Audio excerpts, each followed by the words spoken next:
राजस्थान में चंद महीने बाद चुनाव हैं, ऐसे में बीजेपी ने अपनी तैयारी तेज कर दी है। इस बीच पार्टी की डूंगरपुर में परिवर्तन रैली के दौरान अमित शाह ने राजकीय अशोक गहलोत सरकार पर करारा अटैक किया। इस दौरान सनातन धर्म पर स्टालिन के बेटे उदयनिधि स्टालिन के कमेंट पर भी अमित शाह ने रिएक्ट किया। तमिलनाडु के मुख्यमंत्री एमके स्टालिन के बेटे उदयनिधि स्टालिन की सनातन धर्म को लेकर टिप्पणी पर बवाल अब लगातार बढ़ता दिखाई दे रहा है। गृह मंत्री अमित शाह ने उदयनिधि के कमेंट पर जमकर पलटवार किया। उन्होंने कहा कि वोट की राजनीति और तुष्टीकरण के लिए सनातन धर्म का अपमान किया गया है। शाह ने कहा कि तमिलनाडु के मुख्यमंत्री के बेटे कह रहे हैं कि सनातन धर्म को खत्म कर देना चाहिए। उन्होंने आरोप लगाया कि कांग्रेस नेता राहुल गांधी ने कहा कि हिंदू संगठन लश्कर-ए-तैयबा से भी ज्यादा खतरनाक है। आप हिंदू संगठनों की तुलना लश्कर-ए-तैयबा से करते हैं। आपके मंत्री कहते थे कि हिंदू आतंकवाद चल रहा है। अमित शाह ने विपक्षी गठबंधन को घमंडिया गठबंधन बताते हुए करारा अटैक किया है। शाह ने कहा, ये गठबंधन वोट बैंक की राजनीति के लिए किसी भी हद तक जा सकता है, लेकिन वे जितना सनातन धर्म के खिलाफ बात करेंगे उतना ही कम नजर आएंगे। केंद्रीय गृह मंत्री ने आगे कहा कि वे कहते हैं कि अगर मोदी जीत गए तो सनातन शासन आ जाएगा। सनातन लोगों के दिलों पर राज कर रहा है। वहीं अमित शाह बोले कि पीएम मोदी ने कहा है कि देश संविधान के आधार पर चलेगा। प्रधानमंत्री ने देश को सुरक्षित करने के लिए काम किया है। उन्होंने ये बातें राजस्थान के डूंगरपुर में बीजेपी की दूसरी परिवर्तन संकल्प यात्रा की शुरुआत के अवसर पर कही। डूंगरपुर के बेडेश्वर धाम में आयोजित रैली को संबोधित करते हुए अमित शाह ने कहा कि इन लोगों ने वोट बैंक और तुष्टीकरण की राजनीति के लिए सनातन धर्म की बात की है। उन्होंने सनातन धर्म का अपमान किया है। वहीं अयोध्या में राम मंदिर पर अमित शाह ने कहा कि कांग्रेस ने सालों तक राम मंदिर को बाधित किया। हालांकि अदालत के आदेश के बाद पीएम मोदी ने भूमि पूजन किया और जनवरी में उसी भूमि पर जहां राम का जन्म हुआ था भव्य राम मंदिर बनने जा रहा है। विपक्षी गठबंधन इसे रोक नहीं सकता। बीजेपी के राष्ट्रीय अध्यक्ष जेपी नड्डा ने भी स्टालिन के बेटे उदयनिधि स्टालिन के कमेंट पर जमकर पलटवार किया। उन्होंने कहा कि स्टालिन के बेटे को ऐसे बयान देने में कोई झिझक नहीं है।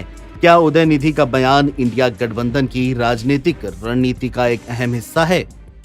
जो मुंबई में 3-4 दिन पहले एकत्र आए थे, इसका सबसे बड़ा घटक और सबसे मजबूत घटक डीएमके, जो तमिलनाडु के सरकार को मुख्यमंत्री स्टालिन, उसका बेटा उदयनिधि स्टालिन, वो उदयनिधि स्टालिन सनातन धर्म को समाप्त करने का उद्घोष करता है और कहता है कि हम सनातन धर्म को समाप्त कर देंगे, एबॉलिश कर देंगे।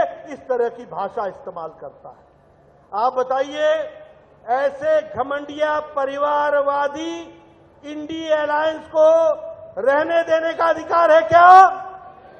रहने देने का अधिकार है क्या? क्या सनातन धर्म को हम समाप्त तो होने देंगे क्या? क्या हिंदू धर्म पर इस तरीके का आघात लगने देंगे क्या? ये मित्रों, और क्या कहता है उदयनिधि स्टालिन? कहता है कि एंटी सनातन नहीं, एबॉलिश सनातन, मतलब सनातन धर्म को जड़मूल से समाप्त कर दो। जिस प्रकार उदाहरण क्या देता है सुन लो। उदाहरण देता है कि जैसे मच्छर, जैसे मलेरिया, जैसे डेंगू, जैसे कोरोना, इसको हम समाप्त करते हैं, वैसे ही सनातन धर्म को समाप्त कर दो। यह है परिवारवादी घमंडिया गठबंधन का घमंड, और वो इस तरीके की बेतुकी बातें कहने में कोई गुरेज नहीं करते, कोई गुरेज नहीं करते।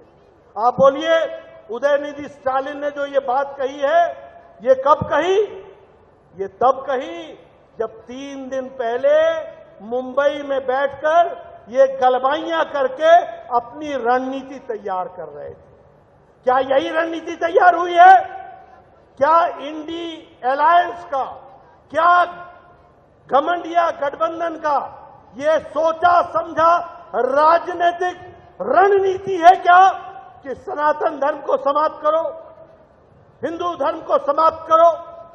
और मैं पूछना चाहता हूं कि राहुल गांधी से कि राहुल गांधी, ये जो आपने मोहब्बत की दुकान चलाई, ये मोहब्बत की दुकान में हिंदू धर्म और सनातन की नफरत का सामान कहां बिक रहा है? ये नफरत का सामान कैसे बिक रहा है?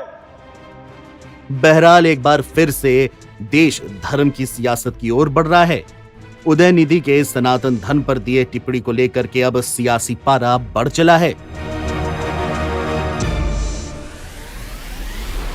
एनडीटी ऑनलाइन की रिपोर्ट।